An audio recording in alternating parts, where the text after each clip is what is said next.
No, we're not ready yet. Hold on. Give us a few seconds. Damn it. What's shaking, YouTubenites? Welcome into the Cover Price Shakers of the Week. We have a full crew for right now, but while you all are congregating, what do I want to be my last? Yeah, what?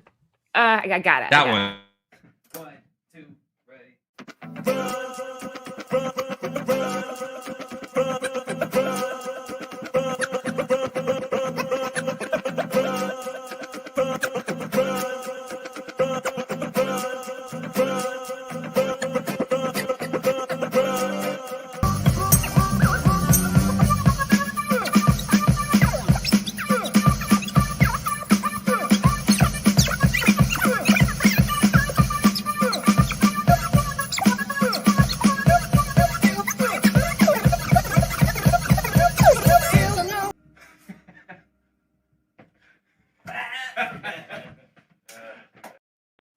You're right, Chris. Those guys are great. Guys, welcome in. It's officially Thursday. It's officially the Shakers.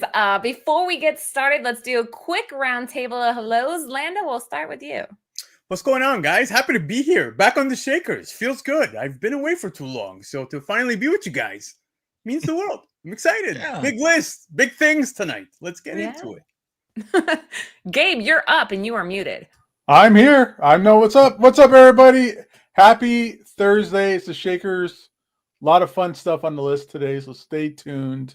Yeah. We got a big announcement today too. Spoilers. Spoilers. Spoiler. Chris, say what's good. Hey, how's it going, everybody? It's Thursday. You know what that means. It's time to talk some big sales, some big shakers. I'm Chris, a.k.a. Dr. Yo-Yo, and I am the biggest geek that you know. The biggest geek then you know, or That's that right. you know? Yes. Then you know. Okay. And I'm just happy to be here. Yeah, it's good to have you. It's always good to see you, Yeah. Chris. And last but not least, Marty. How's it going? Man, I want to say happy Shaker Thursday, YouTubenites, and greetings and salutations, geek and geekettes. Welcome to another wonderful show, as always. You know, we're going to have fun tonight.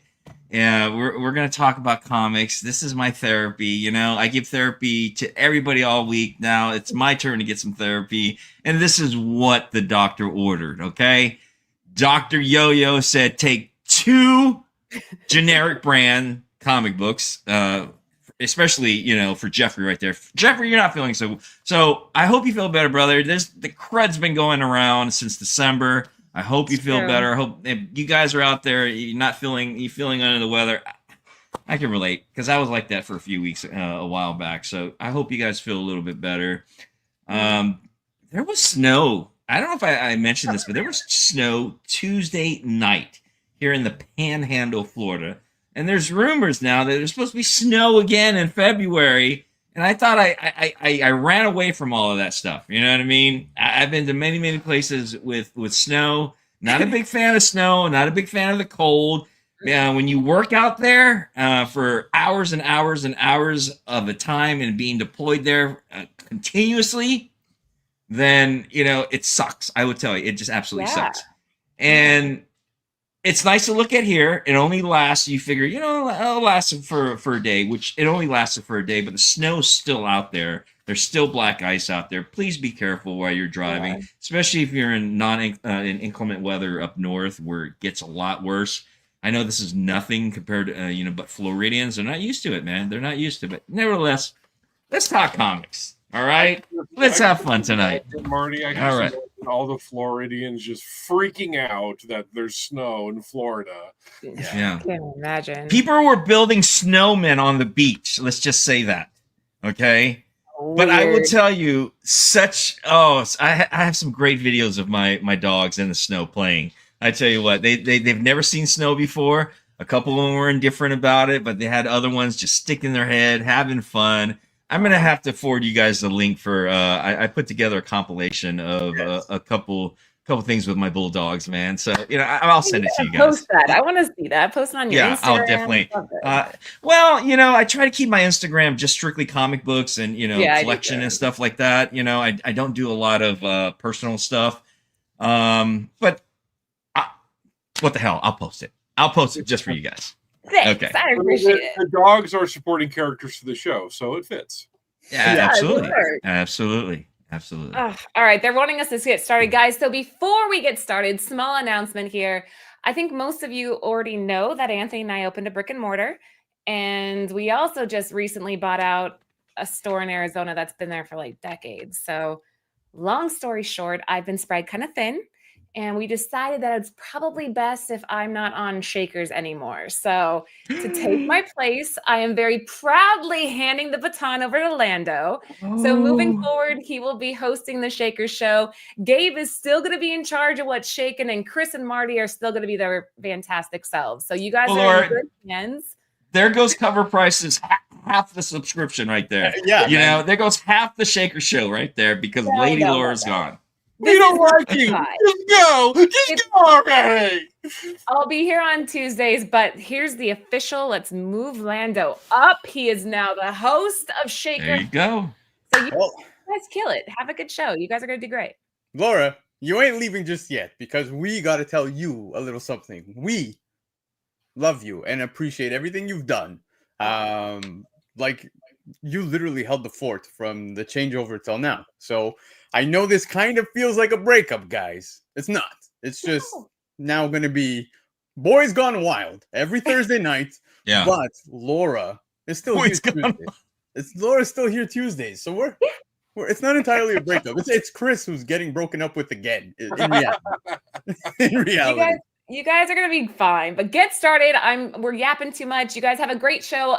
Everybody out there, I will see you on Tuesdays, but enjoy right. what's shaking. Bye, Laura. We love you. We miss you. And come back anytime. You got it. Love you guys too. Yeah, anytime she wants back, she could totally have this spot. But yes, guys, this is it. It's official. We're getting into the Shakers.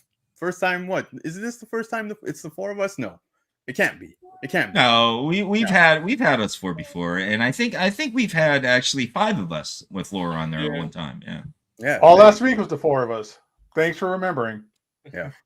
Look, even There you Liger go. style Sorry. saying peace out. He's leaving. He wants to do nothing with a sausage fest, man. He needs that little Laura in there, but unfortunately, sorry, Liger, you're gonna have to deal with us, man. Don't worry, Liger. We will get Lando a blonde wig to put on, okay? Yeah. It's Sausage Fest the whole way. But guys, let's get into it because yes, we are here for the comics, the Shakers. So to kick it off, guys, this list comes from our friends at Cover Price, focusing on new high sales or the most interesting sales found on their exclusive daily Shaker list. This list changes several times every day, so make sure to check it out every day to review some of the hottest trending books in the market. Now, Chris, I'm going to ask you to light the fuse. Let's see what's shaking at number 1. All right. Number 1, Lando, we got Femforce, number 178 by AC Comics in 2017. I am sure that most of you are looking at this comic and going, does this look like an 80s comics? And I don't remember it at all. But Femforce is a groundbreaking comic book series published by AC Comics. Initially created in 1985 by the writer and artist and AC Comics founder, Bill Black.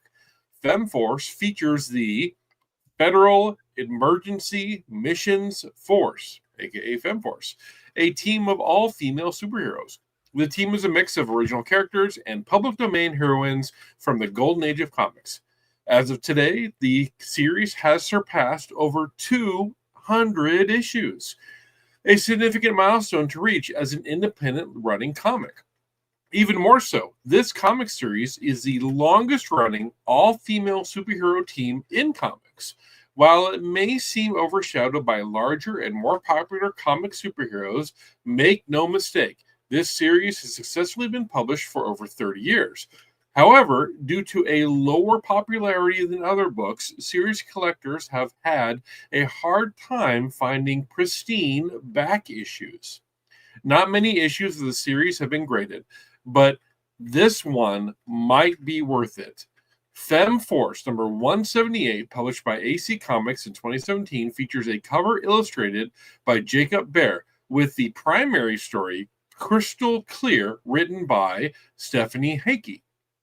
It was sold as a raw near mint, going for a new all-time high of $100. A previously raw book of this grade sold for $25 back in 2020. No movie announcements or special key status is needed, and there's no speculation buying happening.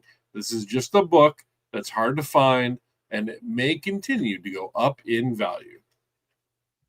This is Femforce has actually been around since the 1940s. To be honest with you, it started really becoming popular in 1985 when it was first released. Great, beautiful, 80s covers. If you look at the back issues on a lot of this, Femforce is not a new term to be thrown around because there's been other variants of Femforce that all female superhero teams and whatnot. This just happens to be one of the earlier versions of it. Really great covers and all. Goes back to 1985. I don't know much about Femforce. I was never really a big fan of them, but they had some really good covers. They had some interesting covers on there, and I remember that. Yeah, I never got into this, man, one bit. Gabe?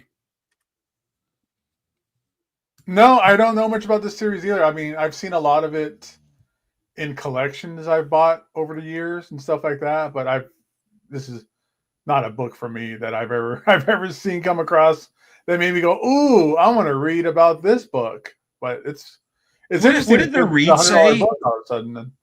What did the read say the hype was about on this one? It's just hard to find. Just hard to find, yeah. So I mean, I've seen these digging through long boxes. Also, I've never attributed any value to them at all. I've just skipped over it. And obviously, if you are digging through long boxes and you find issues of Femforce by AC Comics, specifically that publisher, if it's a buck, grab it. You could be sitting on $100 book. Yeah, I can't believe it's at $100 though for a raw near mint. Like I would have never. I'd skip over this. Yeah, and I wonder if the recent popularity of this has to be anything because of the political state of where America is right now. Because Femforce, like you said, like the read was, is dealing with the federal government, right? The superheroes that that work in that aspect. So I wonder if that has any popularity due to it, or it's just because as much as you want to say it's hard to find, there was a variant. There was a normal print run for this. It wasn't a low print run. It wasn't a too high of a print run. It's what you'll see back in 1985 typically. But I mean, I don't know. I mean, this is awkward. I mean, Marty, this book came out in 2017. I mean, this is a 2017 book with an 80s style cover, and there's no variants for this either. I'm looking at the entire series on Cover Price, and the number one came out in 1985. And it's got a bunch of female superheroes fighting a T-Rex on the cover, and they're all in the $10 to $15 range, and then you get to some of these later prints in the late 2000s, and they just skyrocket in price. So that leads me to believe that you had a wholesale change in a strategy by the publisher, that you're no longer these are probably print to order. You know what I mean? I think, Gabe, you were talking about another book a couple weeks ago that was exclusively print to order, and how hard it was to come across those. I bet you that this is a similar scenario, but that's pure speculation on my part. Yeah. Interesting. I would have totally passed over this. I would have never thought this was a $100 book, but here it is, guys.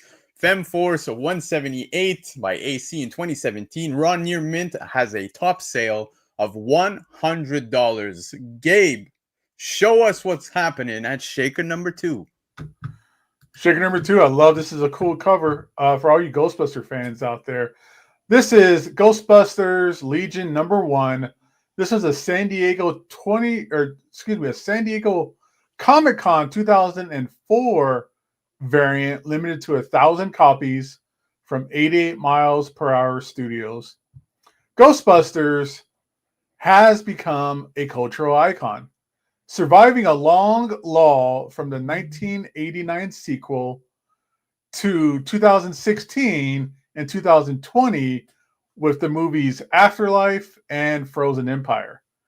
Who doesn't know and love the catchy phrases such as "Who you gonna call?"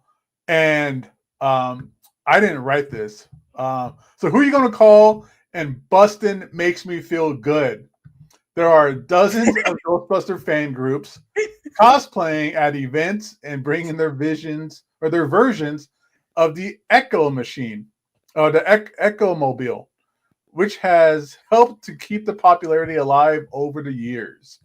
Dark Horse just announced a new series called Ghostbusters Dead Man's Chest that will bridge the gap between the movies Afterlife and Frozen Empire. There are many collectible Ghostbuster comics, but two of them from the 2004 series by 88 Miles Per Hour Studios hit an all-time high this week for near mint raw copies. Ghostbusters Legion #1, the San Diego Comic-Con, and the logo variant. Both of these sold for an incredible $300. There are many great 80s nostalgic franchises that are still popular to this day, and any collector that remembers them always covet the more rare variants like these two books that recently sold. That's wild. Absolutely wild. This is just like the ideal Ghostbusters cover for a remark. That's all I can think when I look at this is that I want to take it to an artist who's really known for the Ghostbusters series and just have them put the Stay Puft Marshmallow Man and Slimer and Venkman and whatever, and maybe Bill Murray eating French fries or something. I just want to see that in this cover. Gabe, what do you think? This is an all-white cover, brother. It is a nice cover regardless. I mean, I really like the simplicity of it, and especially with the use of a lot of negative space, it adds into it. What do you think of it being just an all-white cover, though, brother? I love all-white covers. Do you? No. I didn't think so.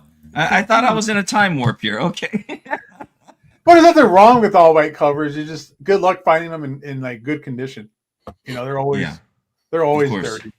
They're always dirty. I think it's impressive that it's a San Diego Comic-Con exclusive from 2004, limited to 1,000. These exclusives from these cons, man, like you're looking 20 years later, and raw near mint $300. I don't know if you guys saw the comment from Cover Price, but they were saying that it wasn't the two books together at $300. They were $300 each, which is very impressive for these books. So I think that's awesome to note. But yeah, anything else, guys? I would buy two of these if I were to buy them. I'd buy two just to keep it just like, what it is. And just like what you said, Chris, have an artist like maybe draw Slimer or the Marshmallow Stay Puft Man. That way I have both, just kind of even it out. Or even maybe draw like my bulldog on there. My bulldog's going in there. Yeah.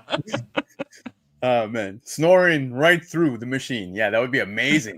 But, all right, guys, let's keep it rolling because number 2 we had Ghostbusters Legion #1 San Diego Comic-Con 2004 variant, limited to 1,000 copies. Back in 2004, raw near mint top sale of $300. Marty, what's shaking at number 3? Yes, sir.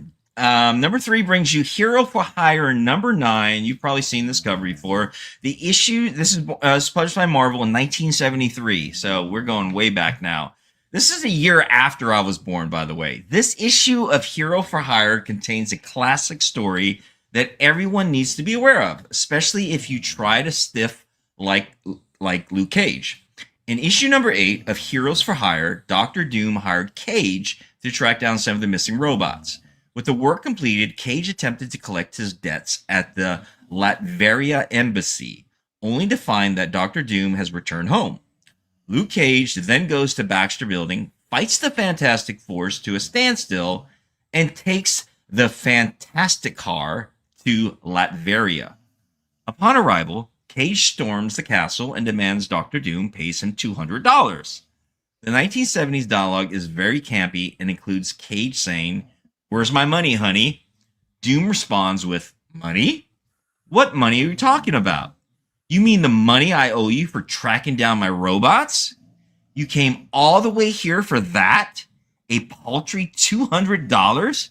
You are crazy." Adjusted for inflation, that would be around $1,400 today. Instagram users, the Zorixine, posted an excellent breakdown of the issue, and you should check it out.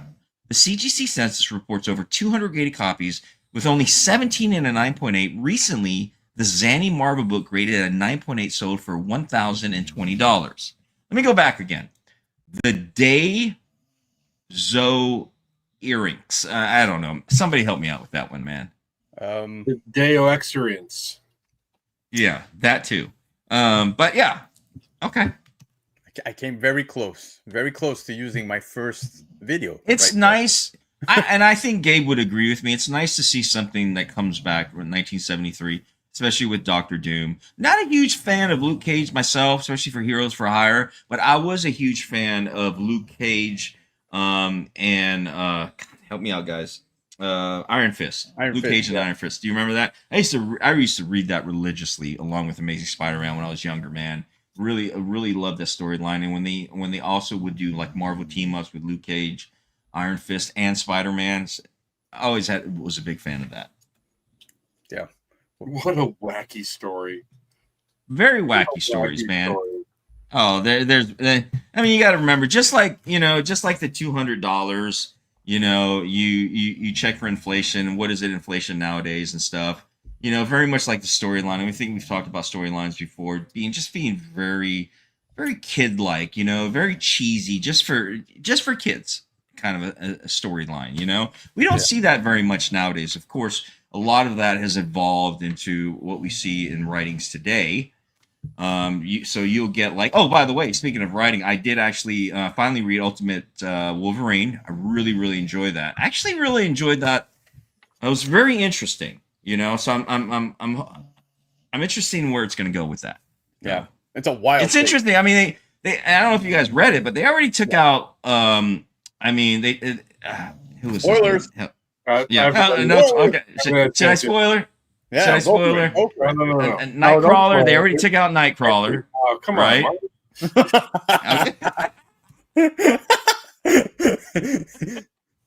But it is an interesting storyline, and I'm glad you guys, especially the chatsters and you and the panel member, I'm glad you guys suggested that for me. That was a really good. I enjoyed the read. Yeah, I loved it. It was a phenomenal read. The art within the book was amazing. The story revolving Wolverine, now a Winter Soldier. He's a weapon, dude. He's a menace. It was brutal and at the same time heart-wrenching. There was so much that went on. It was so good. All right. Well, back to this comic though. Okay. I don't know if this story would fly today. I think that it's maybe just a little bit too much, but at the same time, you got to think about, this era of comics and realize that as powerful as the Fantastic Four was in the 70s, 60s and 70s, you had Luke Cage taking them to a standstill, which is kind of amazing. I mean, it's not quite, Squirrel Girl beats Galactus, but still, this is one of those things that really talks to the power of, Luke Cage. And, I don't know. This is a really wacky story, though. I am really excited about the fact that this book sold for so much based on the fact that it's a fun story and only that, and not because it's tied to any Doom news or Luke Cage news or MCU news. This is expensive because it's funny and because like Derek said, Taylor Swift is going to play Luke Cage. Yep, most probably. Taylor Swift wouldn't surprise us, right? But yeah, guys, right. At number 3, we have Hero for Hire. Number 9 by Marvel in 1973. Top sale for a CGC 9.8 came in at $1,020. Let's get into Shaker. Number 4. Oh man, I'm gonna have to. my, look at this. I'm gonna have to do Is it. that Jennifer Connelly? Oh my God, is that Jennifer Connelly? You Oh. remind me of the babe. What babe? The babe of the power. What power? The power of voodoo. Who do you do? You do. Who do you do? Jim I love Henson, that. The Labyrinth, number 4. The cover by Goni Montez. Virgin variant, 1 of 25 by Boom Studios in 2024. Labyrinth is a 1986 film starring the iconic David Bowie and Jennifer Connelly, and directed by the legendary creator Jim Henson. Jim Henson created The Muppets, Fraggle Rock, and more, while also being the creative force behind shows such as Sesame Street. While The Dark Crystal and The Labyrinth were not a massive commercial success upon release, both of those films have gone on to have large followings and have achieved cult-like status. Labyrinth was first published as a comic back in 1986 by Marvel, but it did not have another comic until 2016 when Boom Studios took it up. Since 2016, numerous Labyrinth titles have been published under Boom, including a most recent series, Jim Henson's Labyrinth, which debuted last year. This series has been a success for Boom, but also featured various incentive variants. This past week, the 1 in 25 Virgin variant by artist Goni Montez set an all-time high when a raw copy in near mint condition sold for $139. While the variants for such issues, number 1 and number 3, have not done much, the variant for number 2 has also been selling a good amount as well. So this is, amazing. First of all, Jennifer Connelly was one of my childhood crushes, right along with Alicia Silverstone and Tiffany Amber Thiessen. So she's in good company. And David Bowie is amazing, and I love the Muppets. Jim Henson. Did you say Tiffany Amber Thiessen? Oh my God! Oh my God! And along with her, Jennifer Connelly. Yeah. What was that? What was the one from Family Matters? She was the wife of. God, I can't remember. Anyways, hold on, because I know who you're speaking of, but I don't remember the name. Never mind. Let's get back. Let's get back to what we're doing. I'm sorry, I had a squirrel moment there. But do you think this is seeing a little bit more of a hype because of the I think it was the Labyrinth, the very popular Jennifer Connelly cover that just her gorgeous in her gown. That sold out quickly. You can't get a copy of that without really searching for that. But this one, it's not as nice as the other one, but I guess this is the one to go for since you can't get the other one, huh? Yeah, it's kind of like what Cover Price was saying earlier in the chat. Like, don't sleep on them because these incentives, they're super low prints, and that's helping these incentives to really dry up instantly, right? You don't see them too often. So yeah, totally makes sense. Beautiful cover. I do agree with you. The other one's nicer. I like the colors. Agreed. I like the gold plants. I like the contrast of the gold plants against the rustic door. There's just a lot of good stuff going on. A shout out to I think it's Joni. Which one is it? Is it Goni or Joni? We'll just go with Goni. All right. Shout out to this artist, GM. The work is very, very beautiful, and I'm a big fan. Yep. Gabe, do you dig? You're on mute. Mute, brother. You're on mute. You're on mute. Shout out to whoever loves this book enough for $139. Yeah. I agree. Yeah. Much love to that person. These are hard to find. There's no shops out there that have 25 people that buy this book. So exactly. Somebody took a chance on this book. Yep. Well played. But Jim, I think this is more nostalgic, if anything, Gabe. Because it's nothing.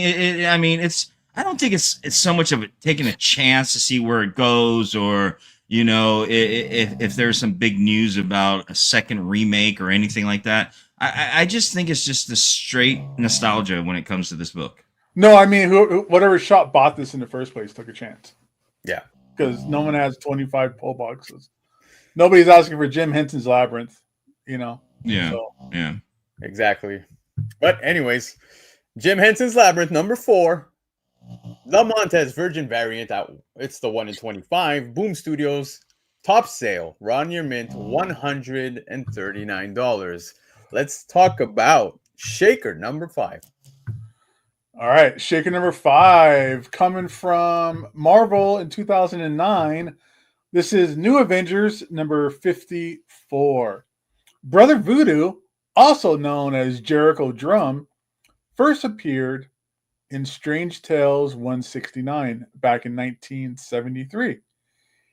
He's a mystical practitioner and a skilled hologon, a voodoo priest, who wields both magic and the power of the spirit world. New Avengers 54, written by Brian Michael Bendis, is pivotal because Jericho Drum becomes the new Sorcerer Supreme of the Marvel Universe, taking over the mantle from Doctor Strange. This story centers on Doctor Strange, who had lost the title of Sorcerer Supreme due to moral failings searching for the Eye of Agamotto's newly chosen wielder. After several events, Brother Voodoo proves himself worthy, and the Eye of Agamotto selects him to take on the mantle. This marks a major moment in Marvel Comics, elevating Brother Voodoo from a lesser-known character to one of the most powerful mystical forces in the Marvel Universe. CGC census is pretty thin on this one. Only 10 9/8 are recorded, with a rumor appearing with his rumor appearance in a future MCU project. Does someone have friends on the other side? Well, recently a 9.8 sold for $265. Wow. Not bad. Not bad. What do you guys think about Brother Voodoo's been on spec list for quite some time. He's always either been hit or miss. It's up or down with Brother. I know a few years ago, his first appearance came hot for quite some, for a little bit. Then it died down again, and now we're seeing something like this. So I'm kind of curious where they're going to go with this, to be honest with you. Yeah. Yeah, this is another interesting sale that got recorded on the Shakers list. I mean, yeah, we got the possible movie spec, but I don't think I anticipated this. And this is just cover A, right? This is a normal cover. Yeah. Yeah, it didn't say anything about it being the variant. I think the only variant, there's like a black and white sketch or something like that. Yeah. But it's definitely not the first appearance of Brother Voodoo. It's just when he takes over the mantle. So if Brother Voodoo does come to the MCU, I mean, I don't think it's likely that he's going to be the Sorcerer Supreme. I think he's just going to be Brother Voodoo, right? Yeah. I mean, I don't see him doing anything else more than just involving in a small part of that, especially in the mystic world, the magical world that you see. And so anything more than that, it's with Brother Voodoo. I get it. We see something with him now, but it's not going to last forever. You know what I mean? It's just one of those side characters. It's okay to spec for a little bit if you want a quick buck or something. If you try to get people on the flipping hype and things. But I don't. Brother Voodoo, great character, very mystical character when it comes to all that, but I just see it more of a side character, to be honest. And if you want to spec on something, you can spec on this show by hitting the like, subscribe, and bell icon, because we're in the middle of the list, and that's my calling in life, is to make you think about that. So go over to that bell icon. It's like right over there, over there, all the way over there, and hit it one time. Go to the subscribe button. Hit it for me if you're not already subscribed. If you're not subscribed, what are you doing with your life? I mean, come on. Right? And, definitely comment down below. Talk about how adorable it is that Marty's dogs snore in the background, because that's one of my favorite parts of the show. Yeah. Put that on your bingo card right there. That's right. Also, take this opportunity to go in the comment section and give a congrats and a shout out to Lando for being the new host of the Shaker Show. Thank you, sir. Thank you, sir. But big shoes to fill and a long list to go. So I think that Laura's got small shoes, though. I think she's got small feet. I mean, she probably does. But I don't do well in heels, man. I'll leave it at that. What about a blonde wig there, Lando? Do you do all right with that? Yeah, I think I might have to do that. But guys, we have 100 rocking in here. So listen to what Chris just said. Please do all of the following. We appreciate you all being here. Guys, we have New Avengers 54 by Marvel 2009. Top sale, CGC 9.8 at $265. Let's see what's shaking next. This is an interesting one. So number 6 shaker brings you Saban presents Power Rangers Turbo versus Beetleborgs Metallics, published by Acclaim Valiant in 1997. If you're a child of the 90s, you're likely quite familiar with Power Rangers. But the Power Rangers takeover of a child entertainment spawned numerous similar shows, like Beetleborg or VR Troopers. All were adapted from Japanese TV series and brought over for an American audience. The powers that can be occasionally smash the two together, usually starting with a disagreement but ending in friendship and butt kicking. Think Power Rangers and Teenage Mutant Ninja Turtles. This book is a prime example with the villains of the Rangers and Borgs teaming together to take over the world. Thus, a battle commenced before things were settled, and the teams came together to defeat said evil. Back in the day, it was a big deal and is a nostalgic kick for those of us still kicking almost 30 years later.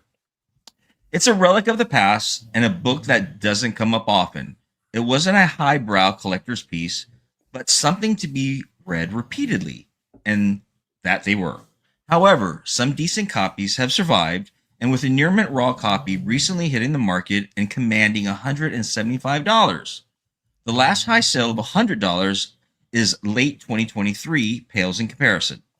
Graded copies might be harder to come by because, as of this writing, there are none. As a mini comic style book, there aren't necessarily books people rush out to get graded, but it is a book people are willing to drop a pretty penny on when it crosses their feed. So we're looking at something that kind of took off, Power Rangers that took off to other similar shows like Beetleborg or VR Troopers, right? Yeah, exactly. I'm not a 90s child. I'm very familiar with Power Rangers. I'm very familiar with the 90s pop culture era. I'm more of an 80s, 70s, 80s is more my genre. Yeah. And I remember when Power Ranger did come out, I thought it was interesting. I thought it was pretty cool, but it just really was too cheesy for me.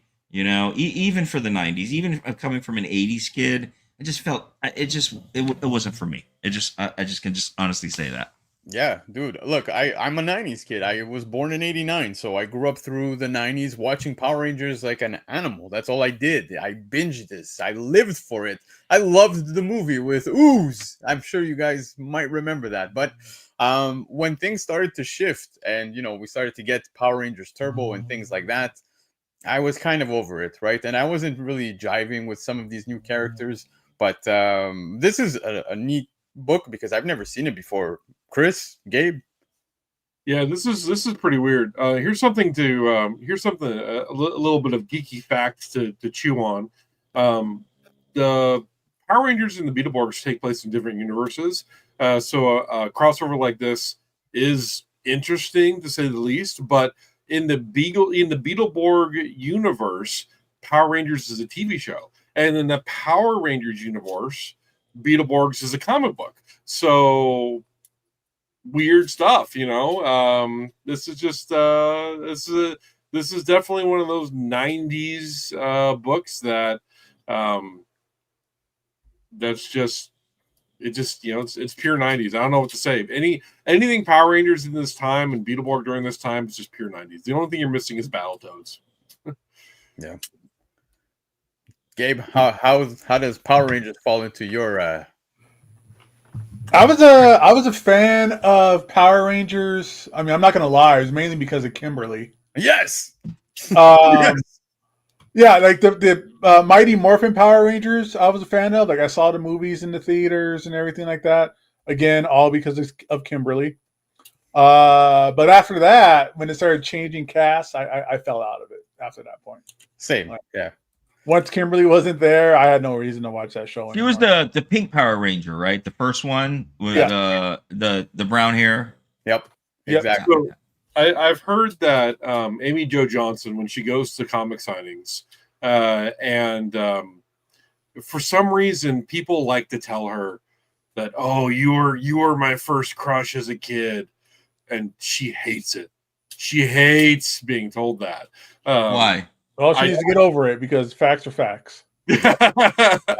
But Yeah. like there was an interview that I saw with somebody who like was pretty well known, and he got something signed, and he told her, "Hey, you were my biggest crush in back when I was a kid." And she's like, "Oh, you're one of those," and like signed his document and like pushed it forward. Next. Terrible. Gotcha. Yeah. Interesting. When you go get an autograph, just get like the wedding paper signed type thing, and that's it. That's it. You're good to go. Yeah. All right, guys.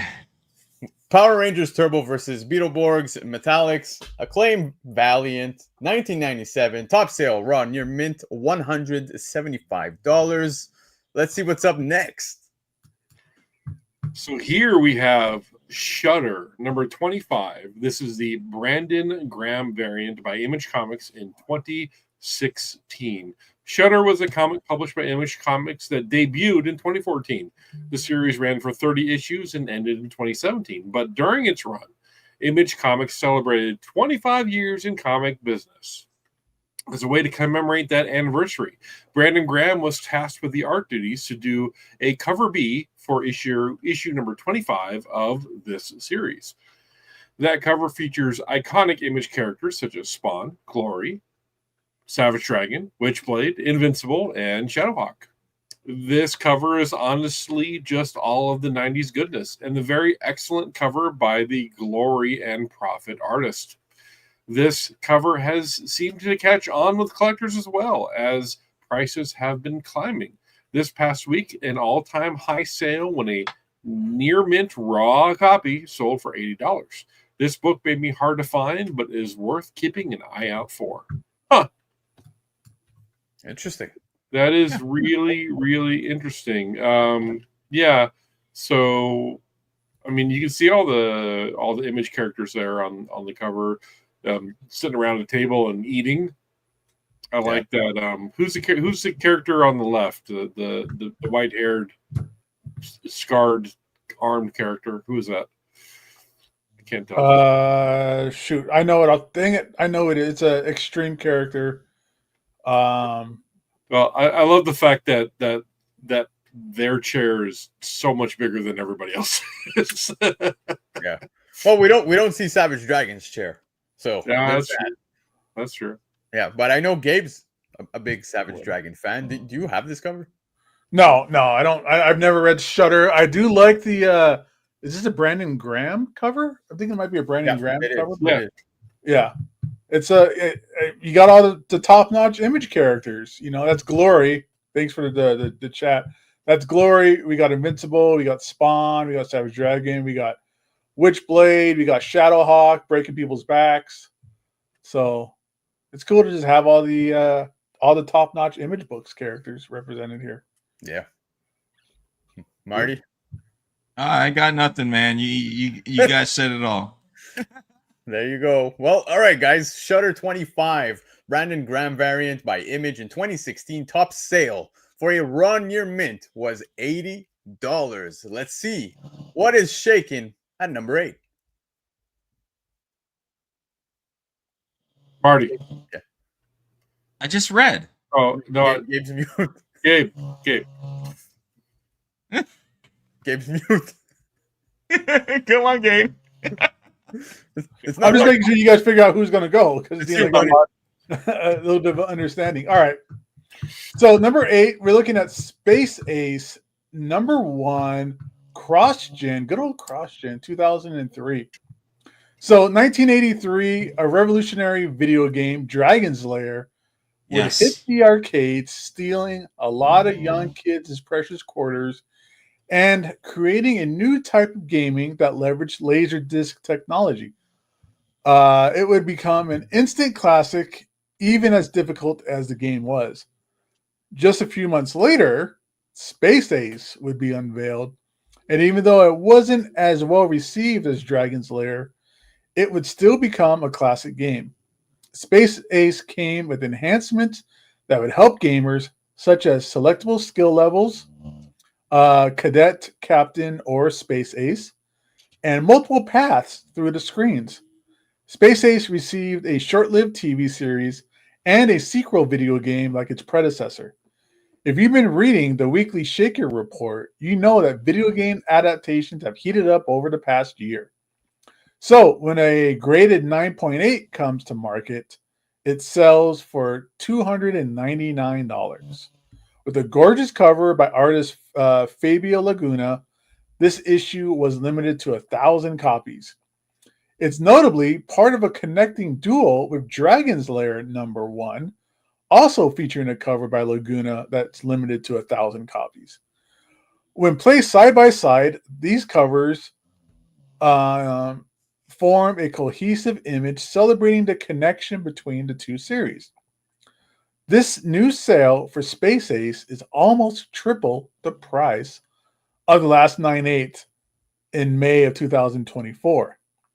Surprisingly, the fair market value for a near mint copy is only $20, compared to the $190 fair market value for Dragon's Lair. Everyone should know by now that if you see a video game adaptation in those long boxes, don't hesitate to pull it out and snag it for your collection. Yep. Couldn't agree more. Look, just quickly on my end, the only thing I remember about Space Ace is on Super Nintendo. I've never even known that they came out with a comic, so that's pretty cool. We talked about Dragon's Lair a few weeks back. I remember that conversation we had too, but I had no idea that this was a part of the artist that did that. So that was very interesting. That was a very interesting read for me. I did not know that. Yeah, both Dragon's Lair and Space Ace, they both had very similar play styles. They both, I mean, you put it in a quarter and you would last 10 seconds because you pushed your choice the wrong way. Those games were brutal. They're so brutal, but so beautiful and so revolutionary. I mean, if you can not just the comics, if you can find the arcade cabinets for either one of these, I mean, they just look gorgeous. And chances are the technology inside still works. It's always been on my wish list to have the original arcade cabinets for both Dragon's Lair and Space Ace, because I just love the games. I love them, even though I've never beat either of them, and even though they drained my pocketbook when I was a kid, I still love them. You know what? I'd like for them to make a remake Dragon's Lair for today. I'd love to play that for today with our technology now. Like the graphics of now? Not just the graphics. I say keep it the same animation, but you can do more stuff. And you guys remember playing Dragon Lair. If you do remember playing Dragon, it was a hard game to beat, right? It was just very, very difficult because you had to hit the joystick at the once this this bubble came up, you had to hit it at the right time to get you to either go this way or go that way, right? Or you die or you save the princess or whatever. But it was just very difficult. I remember that. And so maybe someone, I don't know, take up the mantle and redevelop these games. especially like Dragon's Lair and Space Ace. That'd be fun to play. I think. I mean, me personally, I wouldn't mind that. That'd bring a lot of nostalgia for me. So Marty, you can actually. I don't know if you have Steam for the computer, but you can buy Dragon's Lair on the computer for about $10, and just download it and play it. And it's that same art style that was in the arcade, that same very 80s Disney kind of style animation, and it's like $10, and you can probably find it even cheaper online elsewhere, maybe on like GOG or Interesting. It's one of those, but you can play it on your computer right now. I'd like to see, but I still would like to see him remake it, though. You know what I mean? Because they can do so much with it too. Well, they did a sequel to Dragon's Lair in 2013. Did they? Yeah, they did. It's called Dragon's Lair 2 Time Warp, and very, very similar playstyle, very similar graphics, very similar art style. Okay. So, I mean, that's not that long ago. Hold on, let me see. Yeah, looks like you can get Dragon's Lair Space Ace and Dragon's Lair 2 as a bundle on Steam for $20. Okay. That's not bad. Yeah, it's not bad. Yeah. I mean, we've probably spent more in quarters. Clearly, the That's chat not bad. feels that way, right? Yeah, But, absolutely. yeah. Gabe, anything? Both these games were really hard, and they were total jerks. they were difficult games for sure. Because it's like you have to hit the joystick the right way. Is it a 90-degree angle or is it a 15-degree angle? I just messed up. Right. Quarter, Yeah. But Yeah. I love the cartoons, both Dragon's Lair and Space Ace. That's what I really remember. I remember the game, but it's mainly of just punishment memories. But I had good memories of the cartoons. Yeah. See, you guys bring us this nostalgia moments of the 80s for me, and it's very near and dear to my heart, as you guys know. But hence I talk about a lot of nostalgia moments of the 80s and stuff. But I mean, when we talk, and we're not just comics, but the pop culture era around that time, Back to the Future, Raiders of the Lost Ark, even Star Wars, not so much of 79 for New Hope, but everything else was 80s. And so a lot of good things came out around the 80s that really kind of boosted that pop culture. You see nowadays too, when references on TV shows, movies, that if you don't know a lot of pop culture of the 80s, you really want to understand some of those references. I don't know if you guys ever catch on to that or not, man, but it's interesting, and bless her heart, like my wife, she's not really big into the 80s pop cultures or anything. So when there is a reference on certain movies and TV show, I have to explain that to her. Oh, that's a reference from Back to the Future, or that's a reference from, Indiana Jones. But even then, unless you really know that, you still can't relate to it, Yeah. So I'm constantly watching things with the family, and I'm doing the Leonardo DiCaprio ooh reference meme, because I understand that reference. Like okay, perfect example. The new Star Wars show out there, Skeleton Crew, right? The droid's name is SM-33. He's a pirate. Smee. SM-33. Smee. Captain Hook, Smee. I mean, it's me, right? Yeah. And I tried to explain that to the kids, and like, I don't get it. I'm like, oh, you need to watch Peter Pan. Come here, sit down. You're watching Peter Pan right now.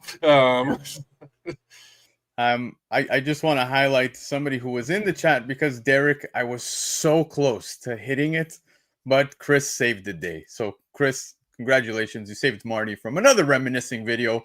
But guys, coming in at Shaker number 8 was Space Ace number 1, Cross Gen 2003 top sale, CGC 98 at $299. Now speaking, Marty, let's see what's happening at number 9, baby. And number 9, okay, number 9 brings you Superman number 409, This is the Superhombre newsstand edition, published by DC Comics in 1985. This story starts back in 1944 when Detective Comics Inc. applied for a trademark on the Superman Superhombre logo. DC finally registered the trademark and the following year, but never used it until some 20 years later, when the logo appeared on cover of Adventure Comics number 304 in 1963 and has since appeared on several hard-to-find comics. In 1985, DC renewed the trademark, submitting a specimen of the mark currently used, which is very likely to have been the Superman number 409 Superhombre logo variant. Aside from the visible difference in the book's trade header, the DC logo on the Superhombre variant is black, lacks the Comic Code Authority stamp, and is priced only in cents. As of 2018, cover price has only tracked a handful of sales from this rare variant. The CGC census lists a few of these books, 3 out of 9.6, 1 out of 9.4, and a restored 9.2. In 2018, a 9.6 graded copy sold for $2,000, which was undercut by a sale of a 9.8 graded slab in 2019. More recently, a 7.5 graded copy sold for an astonishing $2,000 in January. Okay. Wow. Sorry, Yeah. I was saying that's very interesting. The cover alone is pretty cool. Got that Dookie Brown. It looks like Superman's being hugged by a blob of shit, if you will, you know? I just... Also agree with you, Marty. I'm not huge into the Dookie Brown color. I don't know ever why they use it. Every time they use it, they used to use that a lot, you know, as an offset color, you know, but that's a Dookie Brown color, man. It's like someone took a flopped a big shit on Superman. If you, Marty, man, Marty, I can't unsee that now. Oh yeah, wow, yeah. Sorry about that, guys. Oh man, all right. Well, let's. Yeah. There we go. Gabe, that's me on the soapbox tonight on that one. Okay. I love it, man. Don't ever change. Gabe, what do you think? I've never seen this before. And if I ever saw this, like flipping through a long box, I would have just skipped over it because that Superhombre is so big and ugly. Like I don't understand it. I don't understand why they had to make it bigger than the logo. It's in like the middle of the front cover. It's so ugly. I would have just passed it up. Yeah, Superhombre. Yeah, no, man. It's just terrible, isn't it? Lando, you're still stuck on that like pile of shit around Superman, aren't you, buddy? I'm crying by myself over here. The chat is loving it too, man. Baker's like, who had blob of shit on their bingo card tonight? I don't know. I don't know. It's that Dookie Brown, you know. It's like someone took a big chunk of shit on Superman. Superman's trying to get away, you know. It's just like, get off of me, dude. Marty's doubling down, man. Talk to us. Yeah, dude. Okay, that's enough for me. All right, I'm done. So I have quite a few Spider-Man Mexican prints. The Hombre Arcana or Arachna or whatever. I had no idea these existed. I know, Gabe, that you said that you wouldn't pick it up. I think I probably would, just because I like to pick up foreign covers. You know, I kind of have a soft spot in my heart for foreign covers. I just dig them. And I don't know. It's interesting. I mean, this isn't a foreign cover though. It's just that stamp logo. oh, Like it's still all in English. Like the thought bubbles are in English. Yeah. I mean, it's interesting. I mean, you see a lot of books come out of Mexico, you know, too. I mean, especially nowadays too, with J. Scott Campbell variants, and like you see many of them. Send all those books back, Marty. Super, yeah, right. They're sending it all back. That's so, Dave. I don't want to go there, dude. I can't believe you said that. oh my god! Oh man. Well, hey, Okay. Anyways, Chris didn't get any better. He had an interesting choice of words with he has a soft spot for this cover, so I'm just gonna leave it at that. who's that? Gabe. No, it was Chris. It was Chris. But guys, very interesting book. We have Superman 409. Wait. Hold on. How do you say shit in Spanish? Mierda. Superhombre. So it's Super Hombre versus Mierda. Is that what? I guess, man. Superman 409, the Super Hombre newsstand edition by Laura, come back. We need you. 1985. Top sale. CGC Love it. $2,000. Let's take it home. Let's take it home. 10. All right. Oh man, this drives me nuts. I probably had a couple of these. I can't believe I got rid of them long time ago. I loved Toyfare magazine. I loved Wizard magazine. I loved Toyfare magazine. Here we have Twisted Toyfare Theater, number 11 by Wizard Entertainment in 2010.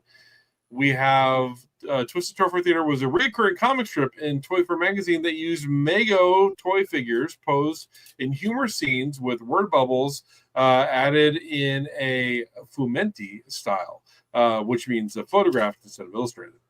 Set in the fictional world of Megoville. Think Robot Chicken, but in comic strip form. The series originally featured both Marvel and DC characters until DC issued a cease and desist after Spider-Man mocked their heroes. The creators of Robot Chicken, oh, no, there you go. The creators of Robot Chicken, including Seth Green and Matt Senrick, who was also an editor at Toyfare and Twisted Toyfare Theater, they were heavily influenced by the series' humor's use of action figures. With only 11 issues published, Twisted Toyfare Theater has become a highly collectible, sought-after magazine. This week, a high-grade, very fine, the final issue featuring everybody's favorite duo of Harry Potter and He-Man, sold for $113, reflecting its enduring appeal.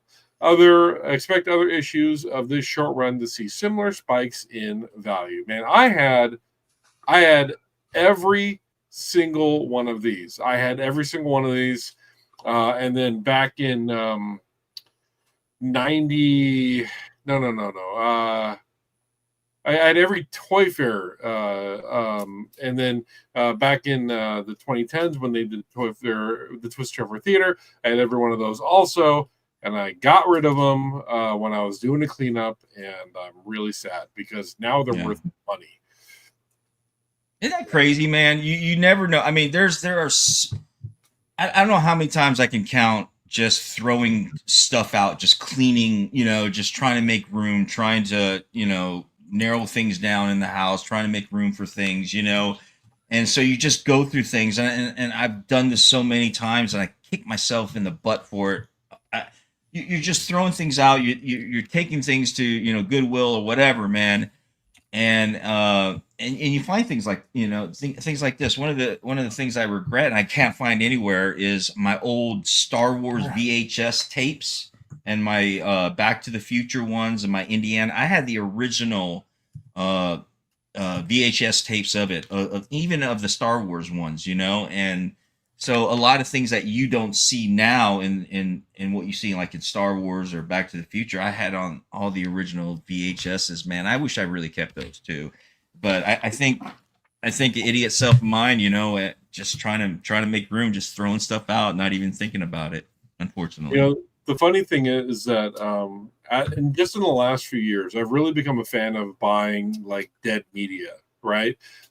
So laser discs, the RCA VCD cartridges, VHS, beta. If I find cool movies or some of my favorite movies, I'll pick them up and just put them on my shelf because, like, I have a VCD cartridge of Buckaroo Banzai, my favorite movie. Nice. And I have a VCD player, but I don't dare play it because I don't want to damage it. Here's the thing too, guys. I mean, to find, I'm always on the lookout. Anytime I go to thrift stores or go to yard sales, I'm always on the lookout for VHS tapes, Betamax tapes, or whatever of Star Wars and stuff. And matter of fact, one of the things that I did find in treasure hunting. I have these laser discs that I found. That's You cool. know, and I have this, The Empire Strikes Back, Return of the Jedi as well. I have, That's wicked. I've never seen Yeah. this. yeah, these are laser discs. I mean, these came out before,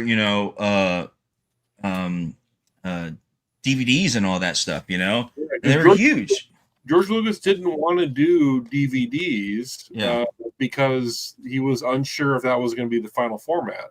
And he was waiting because he did laser discs and he didn't want to oversaturate. So he waited on the Star Wars movies until Blu-ray became a thing.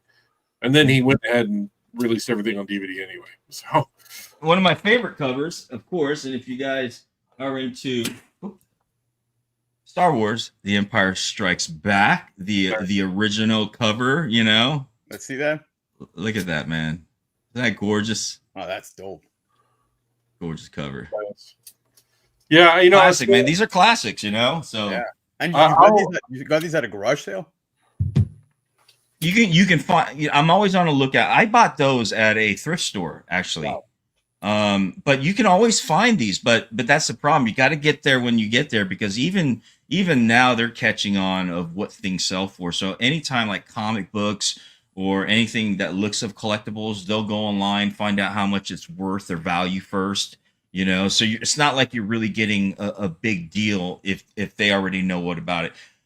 But before all the hype of collectibles and when these things came out, you can find these things like crazy with and with no problem, them being dirt cheap for what they were. But nowadays, a lot of these places like Goodwill, thrift stores, and all that, they know the prices, they do the research, and so they'll mark up these prices, they'll put them on in the counter around the cashier area, because that's the most expensive items stuff around. So So always on the lookout.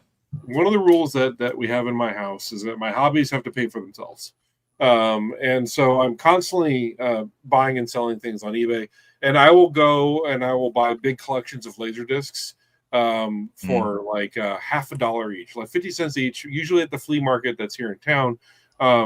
And I'm constant. I flip those so easily because some of them are just so damn hard to find. You're talking about Pee-wee's Big Adventure, brand new sealed, selling for like $100 that I bought for 75 cents. When you factor in the dollar cost average. So yeah, old media, you got to grab it if you see it. Definitely. Yeah. It's wicked. But guys, the final book on the list this week was Twisted Toyfare Theater issue 11, Wizard Entertainment, back in 2010, top sale, raw VF copy, $110. Guys, now we're gonna hop into my favorite part of the show, because the Cover Price website also has a daily shaker. So wait, where's the music? Where's the music? The music. Come on, man. I've been requesting this music For this every time before we do the shakers. Shake, shake, shake. Shake, shake, shake. Shake Marty's booty. Shake Marty's booty. I like that one. Shake, shake, shake. Shake, shake, shake. Okay. All right. That's So enough. this is Cover Price, and we're going to go down to the daily shakers here. So check this out. Now, you guys can go on Daily Shakers list. This thing is updated multiple times a day, and it's just got like the most interesting and coolest sales out there. And for some reason, the website is lagging right now, probably because I'm streaming. Let's try this again. We're getting there. We're getting there. Come on, Wheel. It's coming. All right. But anyway, Gang. this list that we are about to see, it gets updated multiple times a day, and it's the most interesting sales that happen on eBay and other sales platforms. There we go. And here you can see right on the top 5 something that I've never seen before, and that's Journey into Mystery number 83, the Golden Records reprint with record. Look at that. Yeah. Let's check that out. That's interesting. These are wicked. So this is very interesting. So we got we were just talking about Laserdisc, now we're talking about vinyl records. So The Marvel. I remember a bunch of these came out in minis, like the mini 45s, right, and came with a comic with it. This looks like a full size record though, so that's. I remember the ones coming out. I had a set for Raiders of the Lost Ark, and it had a record for probably about this size, right? What size is about? This looks like a full size record. Full size, yeah. But check this out though, Marty. $5,500. Wow. Yeah, that's a big sale. I mean, that's huge. Wow. Yeah. And that's the only recorded sale. What's the original going for right now? Journey Mystery number 83. So in a fair, I'm going to click on it because fair is, let's look at. Dude, look, the last sale right there was how much? 8,000. And that was a 3.5. 9,000. 9,000. That's a 5.5 CGC. Yeah. Wow. Bad. Okay. So 5,500 could get you a half decent copy of the real Journey into Mystery 83. Yeah. That's wild that someone spend that on the record. The not as good reprint. Yeah. That's expendable income at its best, right there. Right. Yeah. If I had the money, which someone says I have the money, so that kind of sale though, that surprised me that we didn't see that on the Shakers list. Honestly, because that's the kind of thing that we would see on the Thursday list. Look at Spider-Man number 1 going for close to 4,000, man. Yeah, so that picked up. That really picked up, didn't it?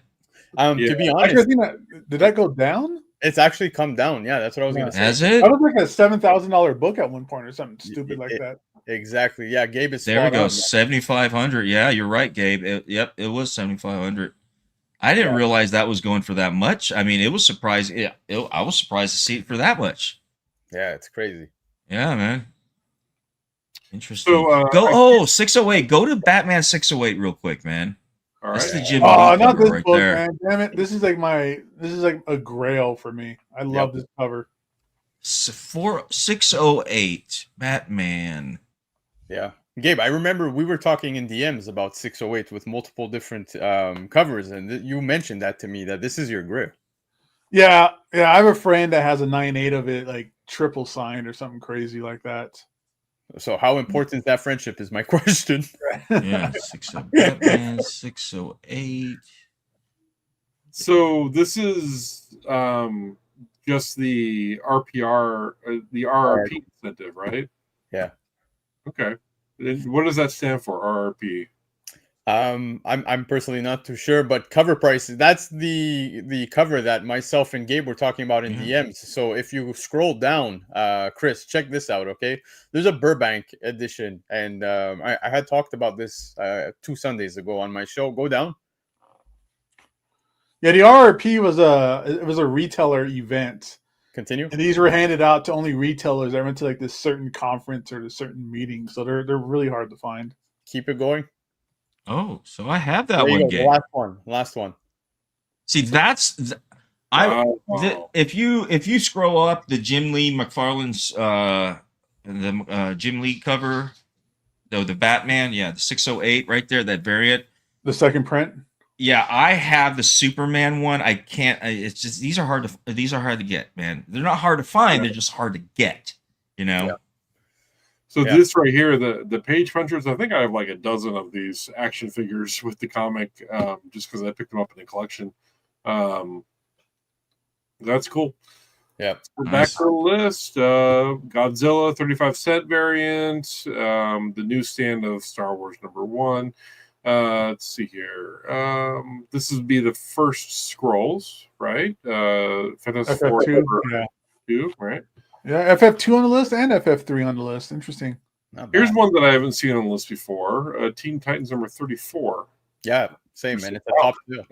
CGC 9.6 sold for $2,200 with a little bit of change.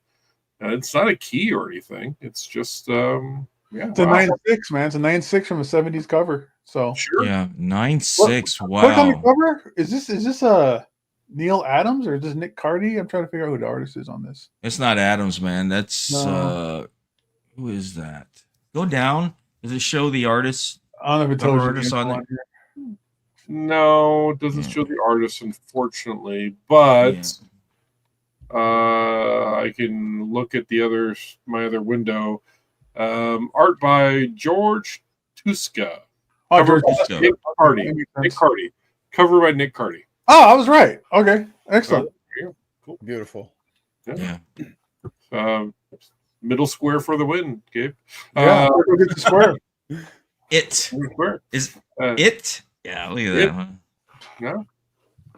Let's keep going here. Here we go. The one that I don't have the original of, I have a reprint. Gabe, you pointed out last time. Yeah, I got a signed print from Neil Adams of that 85 cover. Nice. Again, one of the only like iconic Green Lantern covers out there. Yeah. Green Lantern has very little iconic covers. This is one of them. Chris, yeah, I could see that reaction right there. Ultimate Fallout went down, man. Oh my Wow. god. It's a good price to get these days, I think. Yeah, get it now because Get it it will before- go up again.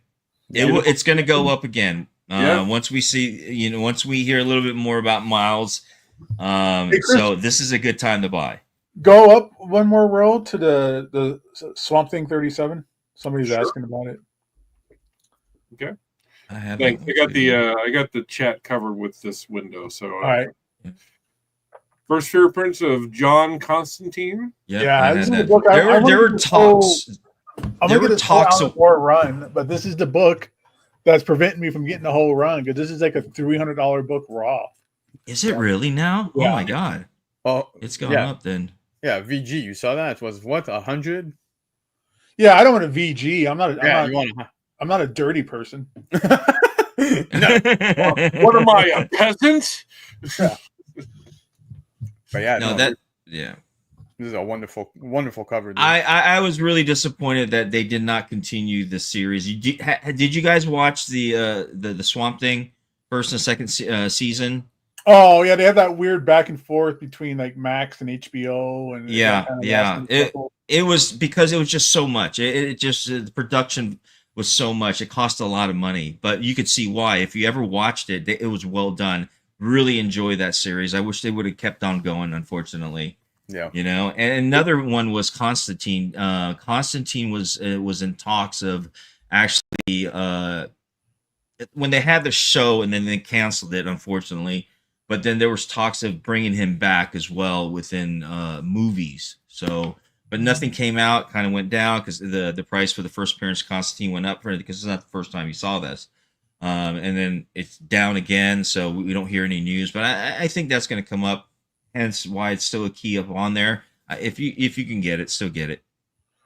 This is a ridiculous price. $1,000 Transformers for this? Generation number 1, hollow foil, $1,000 for a CGC 10. Whoa. Is there anything to this book? No. Okay, dude. Oh, it's just a 10. Yeah, exactly. Because the DW, has so many prints. I would figure that like some of these later prints would get some love, but obviously, I guess because it's a 10, somebody wanted to pay a premium. And I would imagine that hollow foils are probably a little bit easier to get in a 10. Wow, But 10. 10's a rare period, though, right? So, Yep. Chris, I keep seeing people saying The Crow in the chat. Was there a Crow book? Because I didn't see it. pro. I didn't see. Oh, there it is. Down. Yeah. Oh, the Crow. I'm sorry. Yeah. Wow, CGC 9-2 sold. Yeah, that's good. Good Wicked. stuff right there. Yep.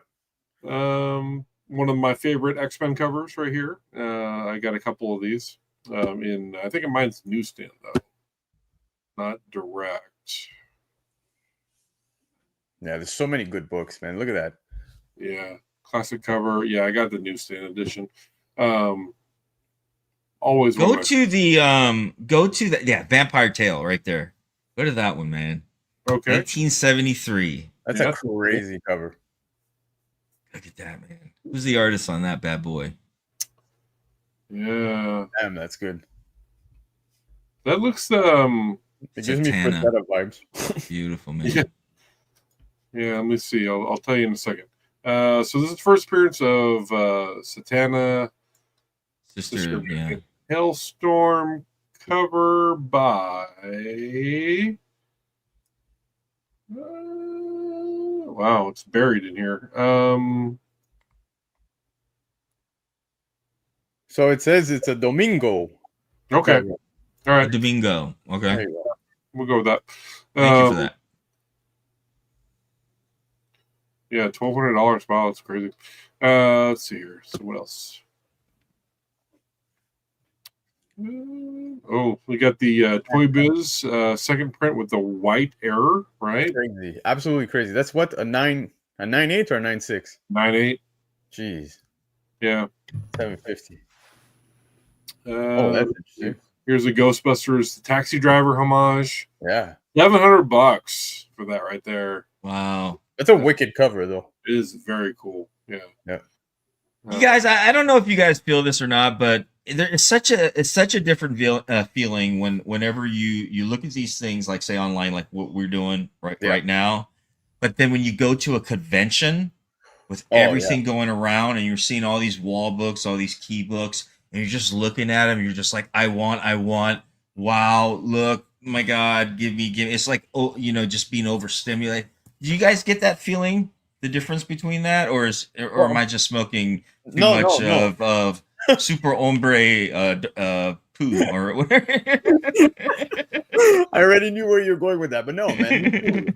Dude, when I walk into cons and I'm seeing all these big books that, like, we talk about on the Shakers list, we'll talk about top 10 or just in general that we've come across in our lifetime, these big wall books that, like, I think you could say it's kind of overwhelming, because like you wish you could walk away with these, but like to see them in person, right? And depending, especially when they're in like top condition, it's very impressive. Very impressive. It is very impressive, and that's one of the experiences that unless you've gone to a con, that you just can't get unless you've actually experienced it. I mean, it's one thing going to your LCS and seeing a couple wall books and stuff, but when you go to a convention, we have so much going on around you, the hype, the excitement, and you see all these great high graded key books, just like everything you want, or the things that you already have, like, oh, I got that, I got one, well, I need that, and it's kind of yeah. Marty,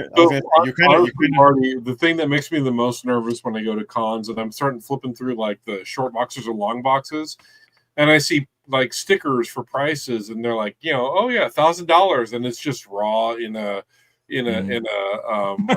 backboard. And I'm just flipping. I picked it up. Oh, it's $1,000. Oh my God, I'm holding it out. No, okay, I put that back. And okay, where's your cheap box? Because that's my style. I rather go to the cheap box. Because So it's crazy.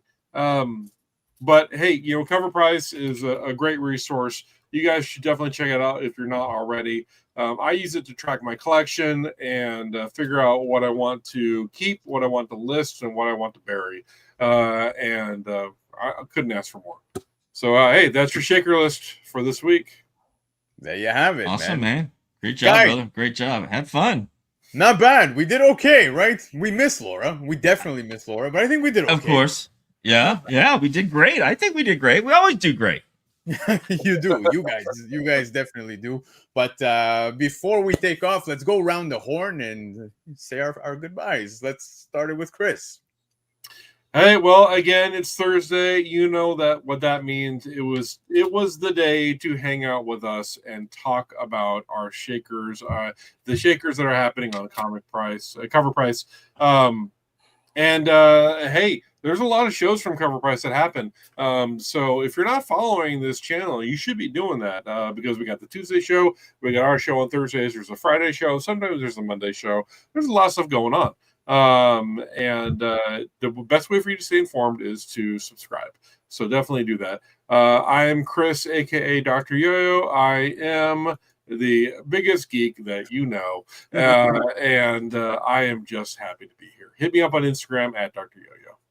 I love it. Thank you, Chris. And of course, it's Gabe. All right, everybody. Thanks for showing up. Another great Thursday. I don't think Chris is that big. I don't know. No, me neither. I don't think Chris is that big. You don't think so? No. I mean, I don't know what his measurements are or anything, 24, 36, 24 or whatever. But I don't think he's the biggest. Since middle school, Gabe. Yeah. But yeah, I'll see you guys on Tuesday. Have a good night. Yeah.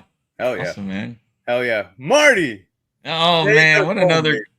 man, I had fun. Like I said at the beginning of the show, this is my therapy. I come out here, I'm able to talk comics. I'm able to reminisce, and be nostalgic. I have such a great time, and it's with people of this panel of like minds. If you notice, we have such a variety of different collecting styles, collecting genres, time frames that we're from, 70s, 80s, 90s, early 2000, and so on. But we all come together because of the love of the collection, the passion of what we do. And it is my honor, it is my privilege just to be on here, to be able to talk comic books with everybody and talking about the trends with what Cover Price brings you every week, And so thank you to Cover Price for allowing us to have a platform here and talk about super hombre poo that just lands on Superman all the time. So but nevertheless, I had a great time. It was fun. May the comic gods and the spirit of our friend TiVo continue to bless your long boxes and fill them with gold, silver, bronze, frankincense, and myrrh, and all that good stuff. And thank you for joining us as always. We hope you guys come back Tuesday. We'll be back Tuesday. We're going to be talking comics with myself, Gabe, Lando, and Chris. You're going to be there Tuesday as well, right? Or it's just Lady Laura. That's right. Lady Laura will be there. So for all y'all that miss Laura, she'll be back Tuesday. You'll see her Tuesday. And we did miss you, Laura. And may the comic gods continue to bless you guys and fill your long boxes with happiness. Excelsior. Well said. Hit the like, the subscribe, comment below. We'll see you guys Tuesday. Adios.